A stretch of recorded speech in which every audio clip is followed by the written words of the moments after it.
Magandang araw mga idol. Ako nga pala si MackCoolEat at gumagawa ko ng videos regarding sa bikes, foods, DIY project, unboxing at iba pa. If you are new to my channel, please consider subscribing and click the bell button na rin para ma-notify kayo ng mga susunod ko pang videos.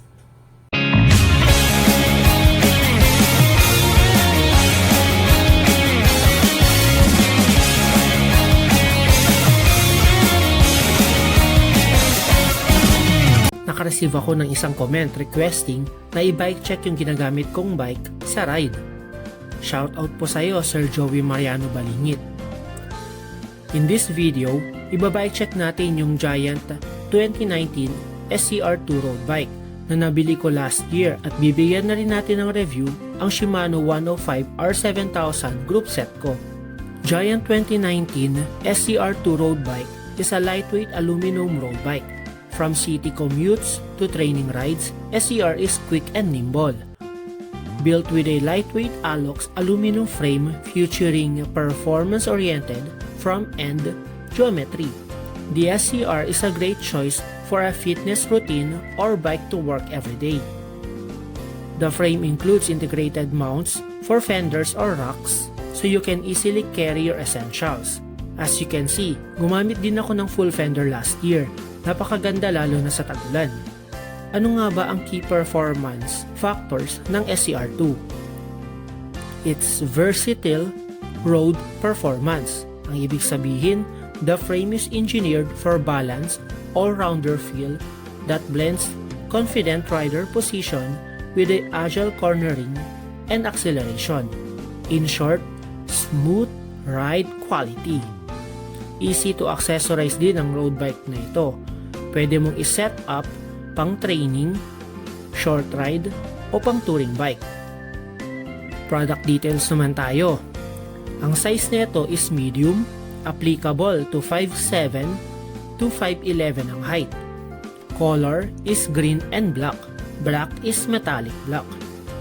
Frame is ALUXX-Grade aluminum. Fork is alloy. OVERDRIVE steerer. OVERDRIVE steerer is a Giant's original oversized fork steerer tube technology designed to provide solid front-end steering performance. The system's oversized headset bearing and tapered steerer tube provide optimal steering stiffness. Ibig sabihin, rigid o matigas. Hindi basta-basta naaalog kahit malubak ka. Ano nga ba ang features ng isang overdrive steerer? 1 1/4 inch top bearing, 1 1/2 inch bottom bearing, 1 1/4 inch stem, tapered steerer tube, at custom overdrive expansion wedge. Handlebar is alloy drop na may size na 31.8. Stem is alloy with a size of 31.8 din. Seat post is alloy. Saddle is specialized. Ito yung ipina-repair ko kay Sir Eric. Check the description for the link. Pedals is Shimano Saint para pwede kong magamit kahit hindi ako naka-cleat shoes. Rims is aluminum. Hubs is sealed bearing. Spokes is stainless. Tires is Bontrager R1 hardcase light 700C by 32. And yes, may clearance pa naman. Next is yung Groupset. Itong Groupset na ito, nagawa ko na din ng video. Ilalagay ko sa description yung link. STI is Shimano 105 R7000 dual control lever rim brake 2x11 speed. FD is Shimano 105 R7000-F brace on mount 2x11 speed. Brace on mount, ibig sabihin direct mount siya sa frame. RD is Shimano 105 R7000-SS short cage 11 speed. Kaya nito ang 11x25T hanggang 11x30T for direct mount. kaya gumamit ako ng goat link for bigger cassette. Brakes is Shimano 105 BR-R7000 dual pivot brake caliper. Cassette is Shimano SLX 11x40T para hindi ako masyadong hirap sa ahon. Chain is CNHG 601-11.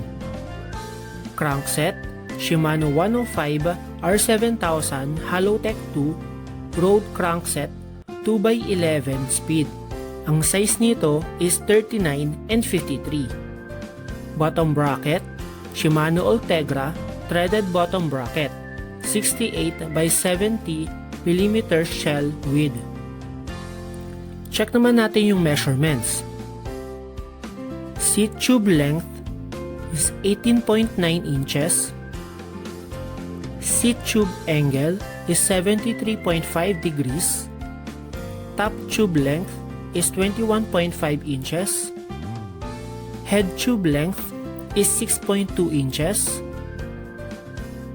Head tube angle is 72.5 degrees.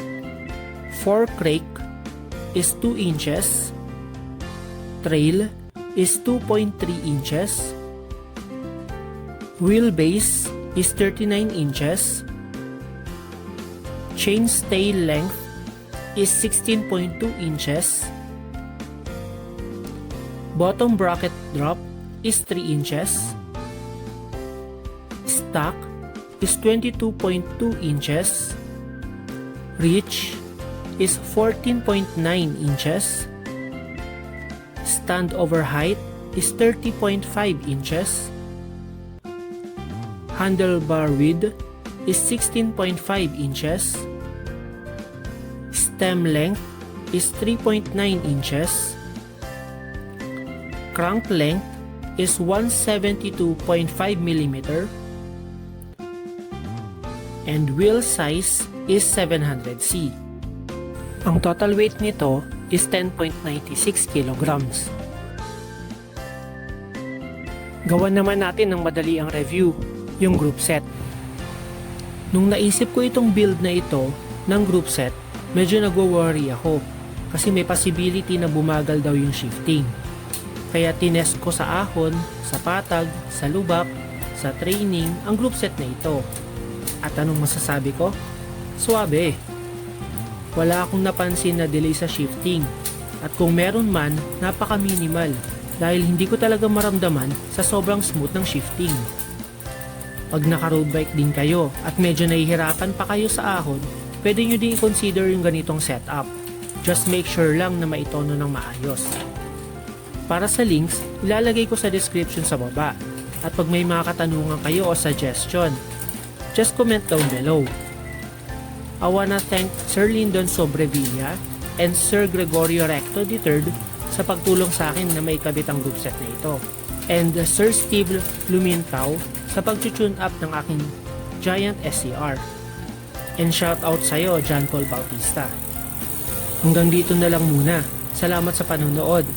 Don't forget to like and share the videos. Subscribe ka na din, then click the bell button para ma-notify ka ng iba ko pang videos. Hanggang sa muli, salamat!